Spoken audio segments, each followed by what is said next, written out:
صل على محمد يا رب صل عليه وسلم يا رب صل على محمد يا رب صل عليه وسلم يا رب صل على محمد في بدر في الكون عشرا يا رب صل على محمد يا رب صل عليه وسلم يا رب صل على محمد بداع يدعو إلى الحق يا رب صل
laka syafa'ah ya Rasulullah. Masih tanpa hadrah. Antal murtaja yaum az-ziham.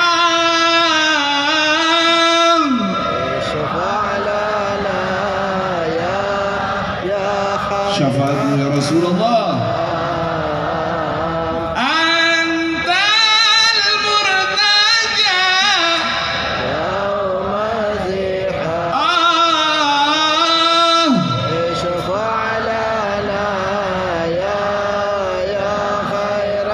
Masih tanpa hadrah.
Yang ibunya masih hidup, jangan nunda bakti.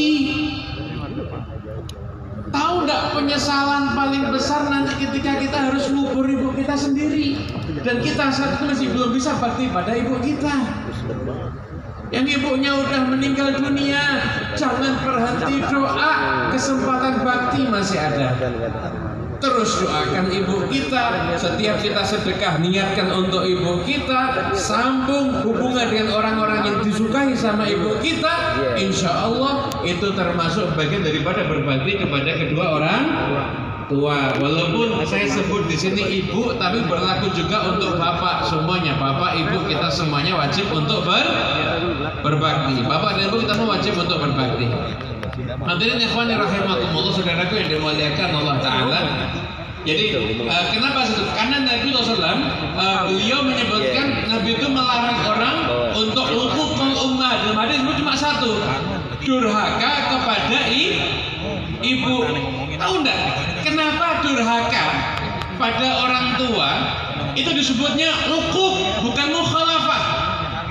Coba itu perhatikan tuh di kitab-kitab itu, di hadis saja tuh, bukan mukhalafatul ummahat, bukan menyelisihi ibu, enggak.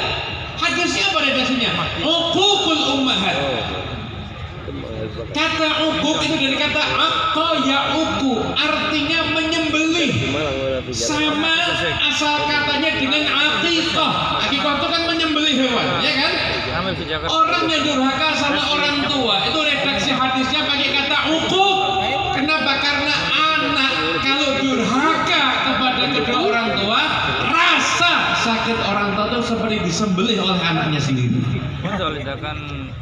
Makanya jangan sekali-kali durhaka kepada kedua orang tua, terus berbakti pada kedua orang tua. Kesempatan masih ada.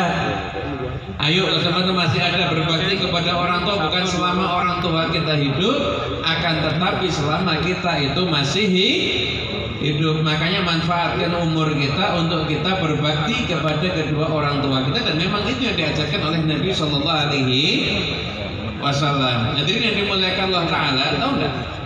Bapak ibu kita itu manusia yang mencurahkan waktunya bertahun-tahun untuk ngurusin kita,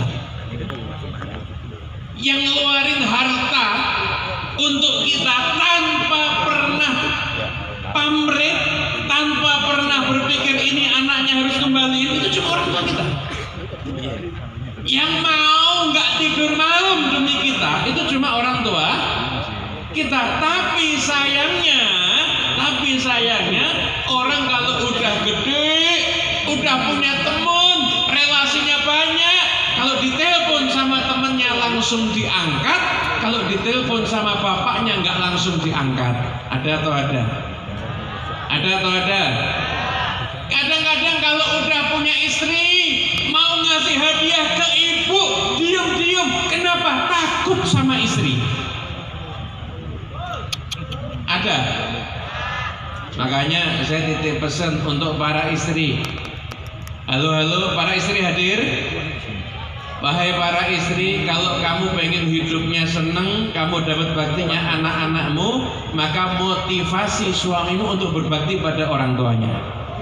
Nanti anaknya juga akan berbakti kepada dirinya juga, insya Allah. Amin, Allahumma amin. Oleh karena itu, ayo manfaatkan ini waktu kita yang masih ada ini, kita manfaatkan untuk kita berbakti pada kedua orang tua. Jadi nanti dimuliakan Allah Taala. Kadang-kadang ini kita pikir pakai logika. Ayah kita kalau nasihatin orang lain terus dijawab, kita sebagai anak tersinggung apa enggak? Tersinggung enggak? Yang jawab enggak tersinggung enggak waras berarti. Ibu kita dibantah sama orang, tersinggung enggak kita? Tersinggung kan? Tahu enggak? Enggak ada yang pernah bantah ibu kita lebih sering daripada anaknya. Kita kadang tersinggung ibu kita dibantah sama orang lain, tapi kita sebagai anak suka bantah nasihat ibu kita. Jadi kita marah kalau lihat orang tua kita disakiti orang lain, tapi kita dengan tenang kita menyakitin hati orang tua kita.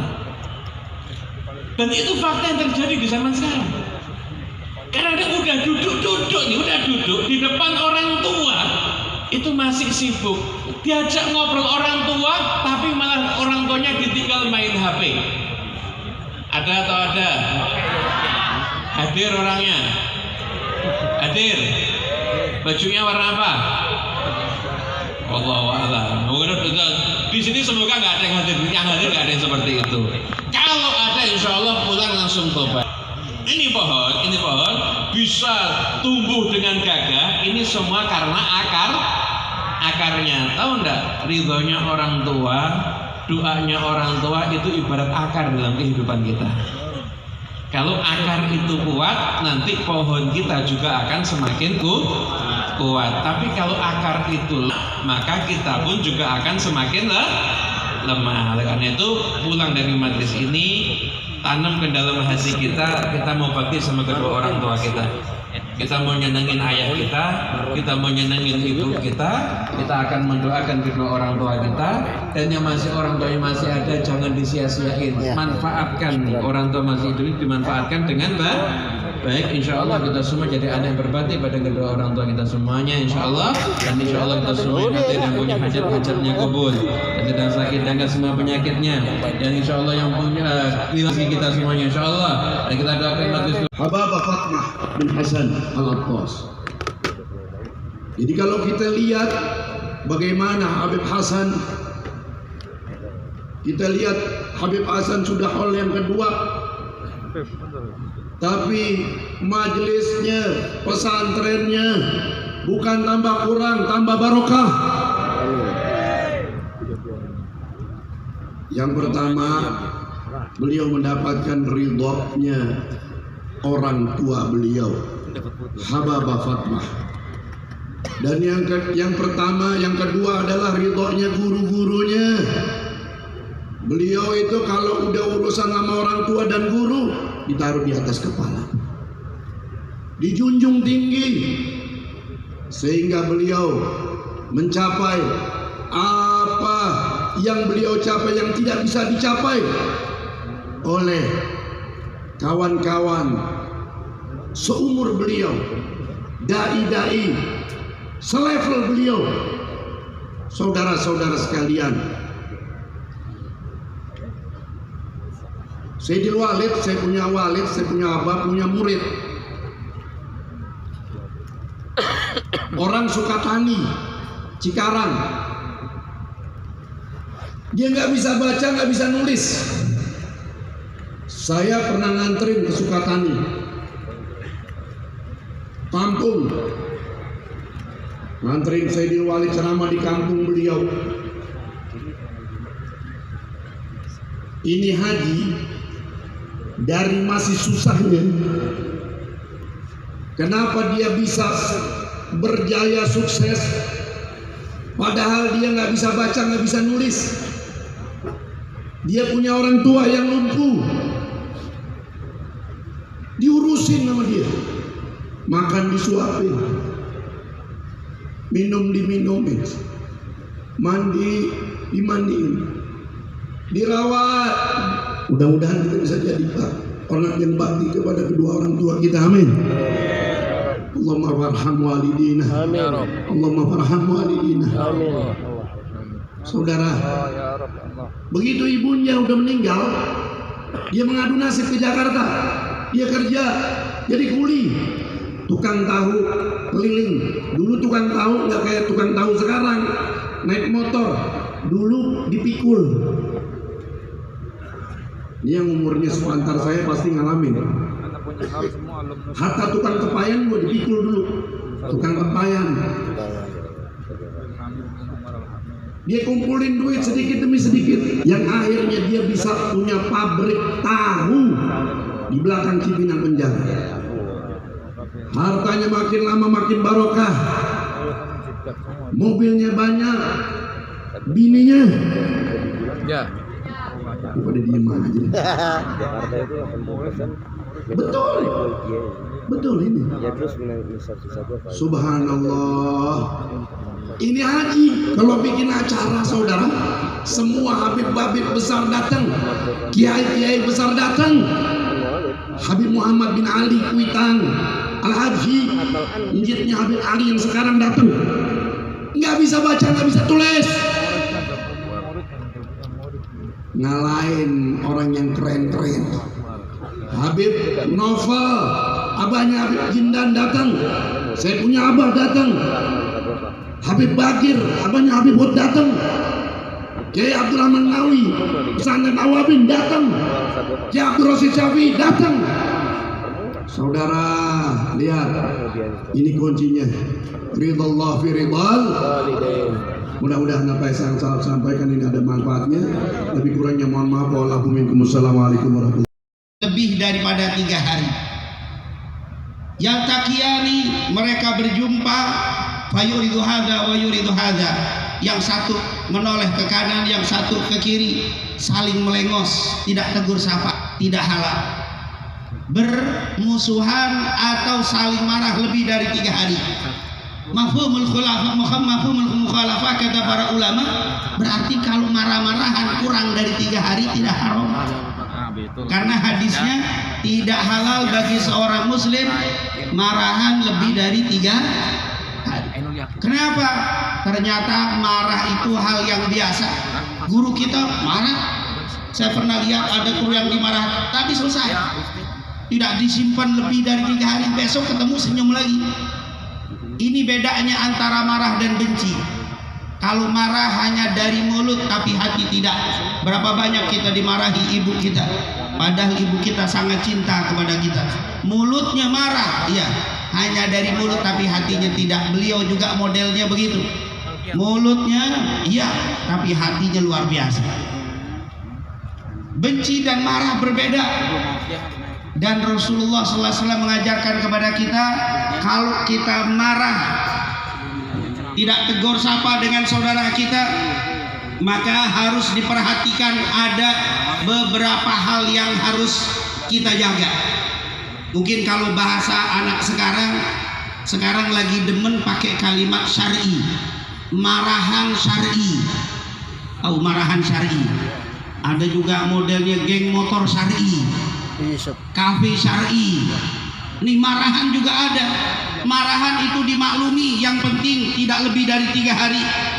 Awas, kalau ada di antara kita, apalagi sebentar lagi masuk bulan Ramadan, kita masih tidak tegur sapa dengan saudara kita, akan menghalangi ampunan Allah Subhanahu wa Ta'ala. Kalau kita memang sedang marah dengan saudara kita, perhatikan. Yang pertama, jangan lebih dari 3 hari. Kalau lebih dari 3 hari, harus segera berdamai, karena itu perbuatan yang haram. Yang kedua, kalau kita sedang marah dengan saudara kita, fokus di dalam marah. Bagaimana fokus dalam marah? Kita lihat bagaimana orang jahiliyah. Waktu rumah Nabi dikepung oleh pasukan kafir Quraisy Mekah di bawah pimpinan Suraqah, Rasulullah SAW diperintahkan oleh Allah untuk keluar menuju rumah Abu Bakar dan segera hijrah. Sebelum hijrah, Abu Bakar manggil Ali bin Abi Thalib, "Wahai Ali, tidur di tempat tidurku. Besok ada barang punya orang Mekah, kembalikan." Ali bin Abi Thalib suruh tidur di tempat tidurnya Rasulullah, diselimuti dengan selimut Rasul. Rasul pergi. Tidak berapa lama kafir Quraisy Mekah di bawah pimpinan Suraqah masuk menggeruduk rumah Nabi. Pas dilihat, ada sosok yang tidur di tempat tidurnya Nabi. Mereka sudah siapkan pedang, lalu dibuka. Ternyata Ali bin Abi Thalib, bukan Rasulullah SAW. Setelah dia tahu Ali bin Abi Thalib, tidak diusik, tidak ditusuk, tidak ditendang, tidak dipukul. Kenapa? Kata jahiliyah, kita bukan musuhan sama dia. Marah saya bukan sama Ali, marah saya sama Rasulullah. Jadi dikejar Nabi Muhammad. Ali tidak diapa-apakan, radhiyallahu anhu. Ini namanya marah yang fokus. Kita marah sama fulan, ya sudah, anaknya jangan dikelepar, istrinya jangan dipukul, motornya jangan dikempesin, temennya jangan dimusuhin. Cukup marahnya sama dia, fokus sama dia. Siapapun yang dekat sama dia, itu bukan urusan saya urusannya sama fulan. Itu cara marah yang islami. Jadi jangan sampai kita marah sama fulan, siapa yang dekat sama fulan jadi musuh kita. Jangan begitu. Itu bukan cara yang diajarkan Nabi Muhammad sallallahu alaihi wasallam. Apalagi antum sudah marah sama fulan, ngajak orang lain supaya marahin fulan juga. Ini tidak diperbolehkan. Ini yang pertama, fokus. Jadi marahan yang syar'i tidak boleh lebih dari 3 hari. Marahan yang masih dimaklumi, fokus, jangan nyebar kemana-mana. Yang ketiga, kalau marah sendiri jangan bawa orang lain, biar orang lain musuhin orang yang kita marahi. Ini namanya musuhan berjamaah. Kita ajak orang lain, ayo si fulan nggak bener, si fulan, ayo kita musuhin bareng-bareng. Si fulan juga ngajak supaya musuhin kita. Akhirnya kelompok dan kelompok. Ini bukan cara Rasulullah SAW. Ini tidak dibenarkan. Kalau perlu, ketika ada orang membicarakan orang yang tidak kita sukai, Pak, jangan ikut-ikut. Ini urusan saya dengan dia, Bapak tetap baik sama dia, nggak ada urusan. Begitu yang diajarkan. Ini adalah marah yang dibenarkan. Kalau tidak boleh. Yang terakhir, marah itu masih dimaklumi. Yang penting jangan bawa suku, ras, jangan bawa gebilah. Awas kalau ada yang marah, ribut sama orang Betawi ngomong dasar Betawi, ribut sama orang Jawa ngomong apa? Dasar Jawa. Akhirnya sejawa marah semua. Sebetawi marah, dasar Arab, dasar Cina. Tidak boleh. Ini bukan cara yang diajarkan Nabi Muhammad. Ini yang dilarang. Oleh karena itu, ayo kita jangan sampai masih ada marah di antara kita, karena kalau kita marah lebih dari 3 hari, hukumnya haram. Alhamdulillah, Nabi tutup hadis ini dengan kalimat wa khairuhuma alladzi yabda'u bisalam. Yang terbaik di antara orang yang sedang marahan adalah yang pertama kali mengajak damai. Orang yang pertama kali mengucapkan salam. Tidak akan rendah ketika kita minta maaf kepada saudara kita. Justru saat kita minta maaf pertama, Allah tinggikan derajat kita. Insya Allah bulan Ramadan menjadi bulan penuh berkah, Ramadan bulan penuh keberkahan, Ramadan penuh ampunan. Kita masuk Ramadan dengan hati yang bersih. Amin.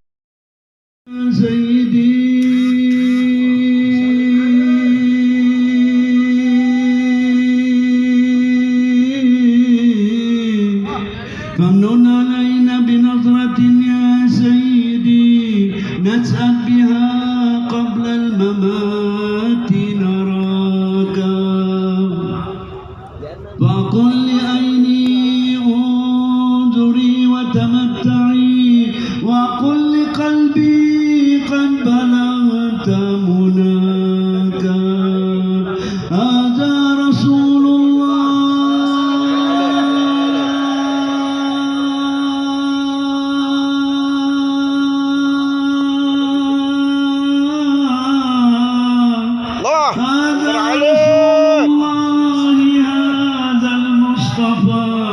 بشراك يا قلبي به بشراك صلى عليك الله يا علم الهدى ما لا نجم في سماء علاك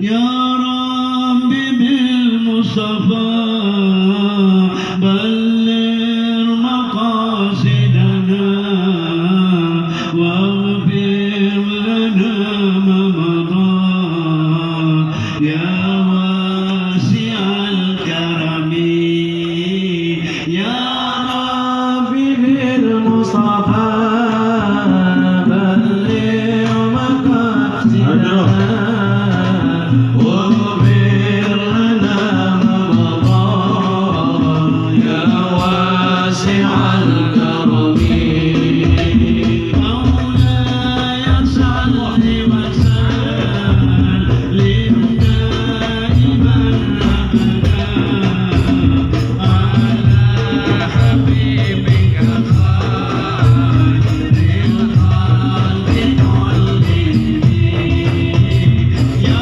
رب بالمصطفى بلغ مقاصدنا واغفر لنا ما مضى يا واسع الكرم الحبيب الذي ترجى شفاعته لكل هول منا الأحوال محترم يا رب بالمصطفى واغفر لنا ما مضى واغفر لنا ما مضى يا واسع الكرم وارضنا ربنا بكل نازلة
ويكرم العلماء ويوقر العلماء وإنما يخشى الله من عباده العلماء.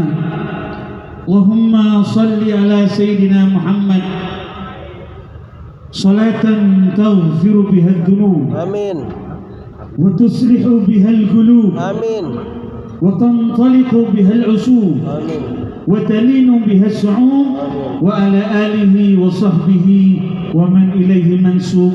Amma ba'd.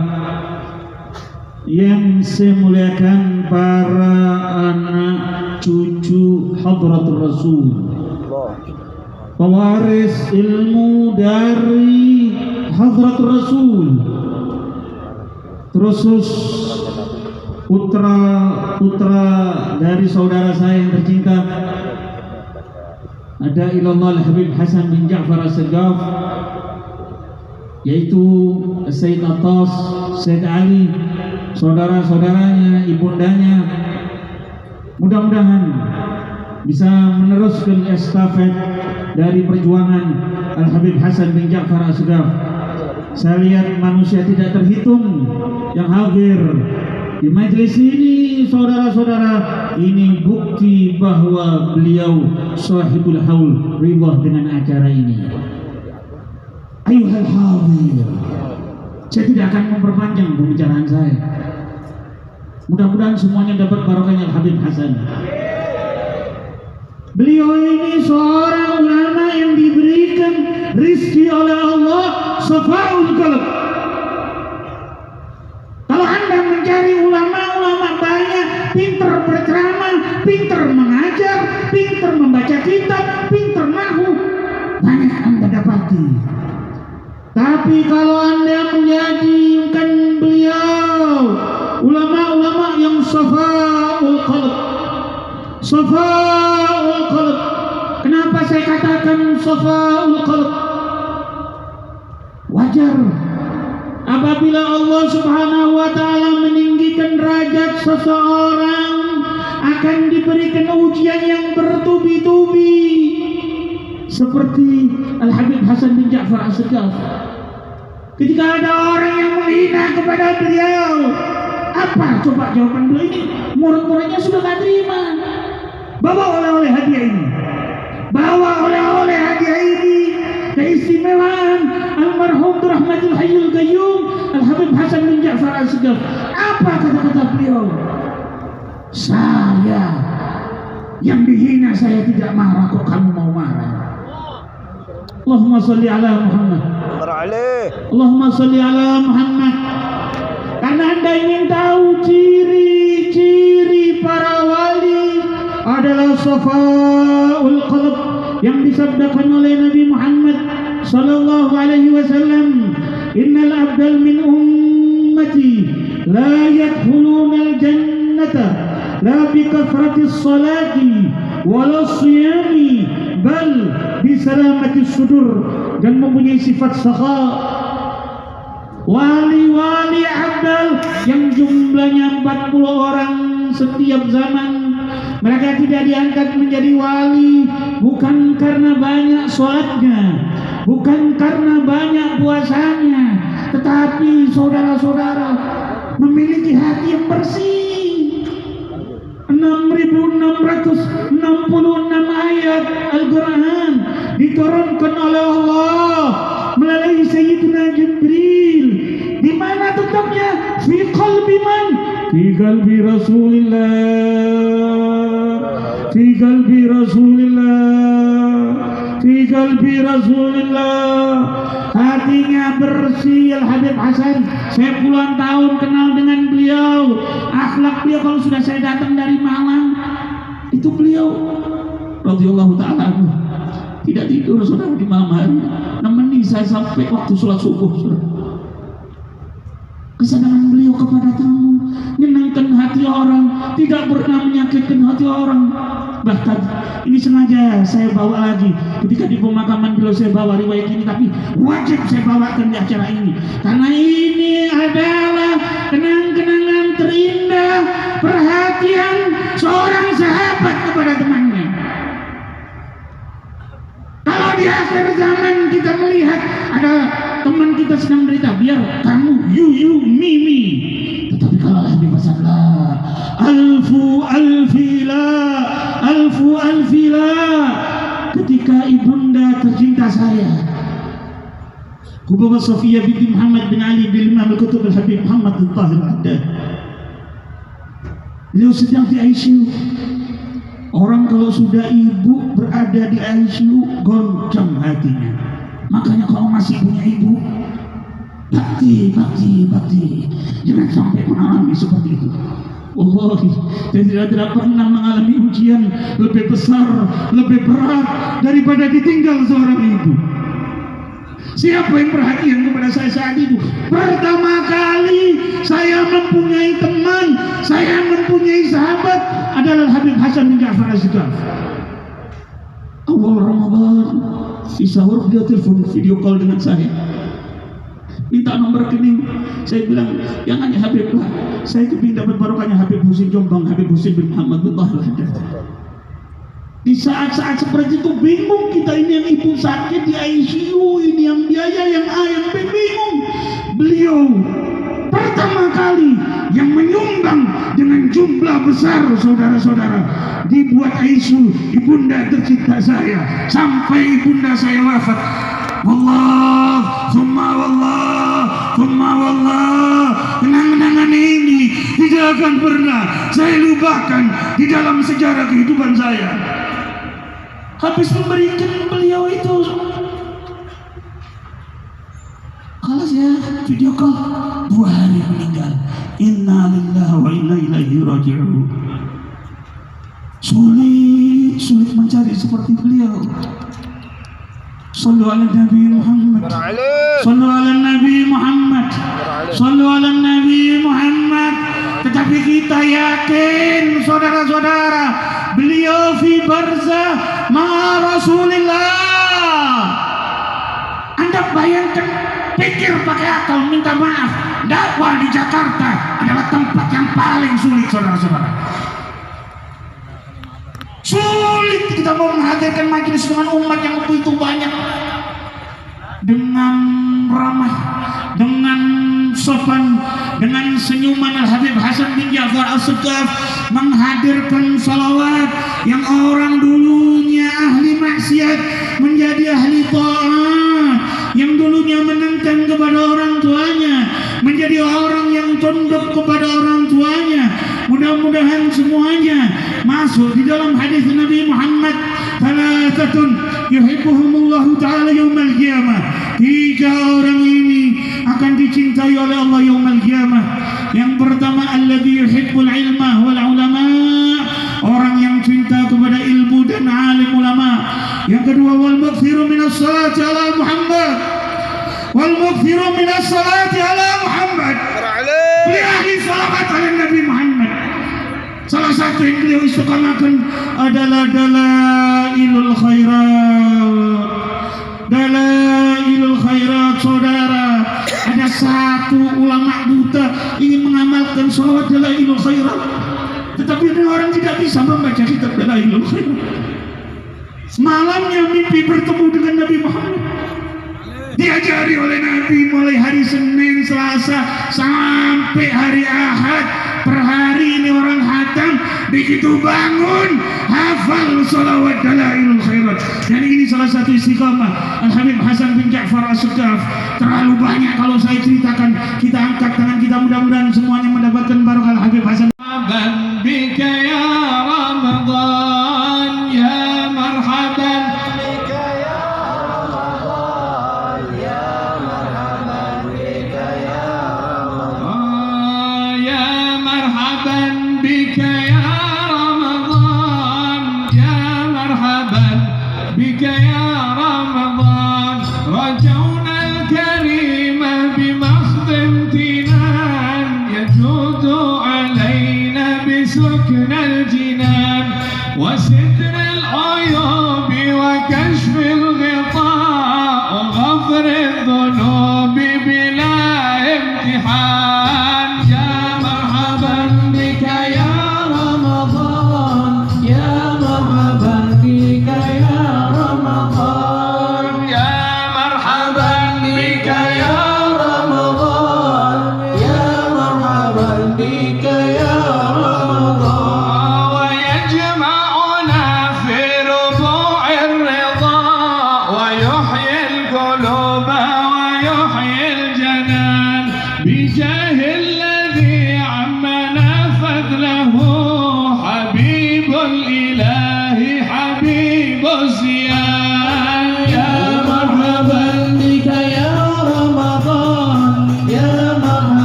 بك يا رمضان يا مرحبا بك يا رمضان يا مرحبا بك يا رمضان ويجود علينا بما نرتجي ويدخلنا في حصون الأمان ويلبسنا من لباس التقى ويحفظنا من شرور الزمان يا مرحبا بك يا رمضان يا مرحبا بك يا رمضان يا مرحبا بك يا رمضان يا مرحبا بك يا رمضان ويصرف عنا جميع الأذى ينادي المنادي لنا بالأمان ويعمر بالعلم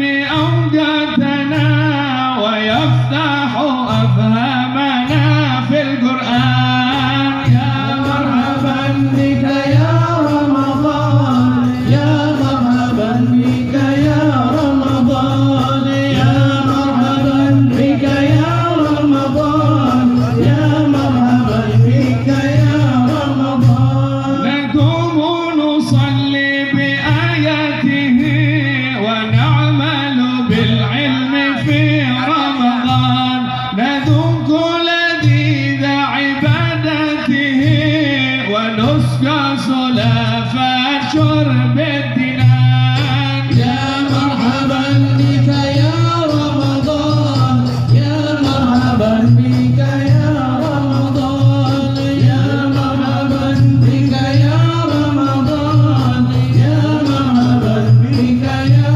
رمضان وصلى إلهي على المصطفى شفيع الورى خير انس وجان مع الآل والصحب واتباعهم صلاة تكرر في كل آن يا مرحبا بك يا رمضان يا مرحبا بك يا رمضان يا مرحبا بك يا رمضان يا مرحبا بك يا رمضان مرحبا يا رمضان مرحبا شهر الصيام مرحبا يا رمضان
يا حبيب سلام عليك صلوات الله عليك أشرق الكون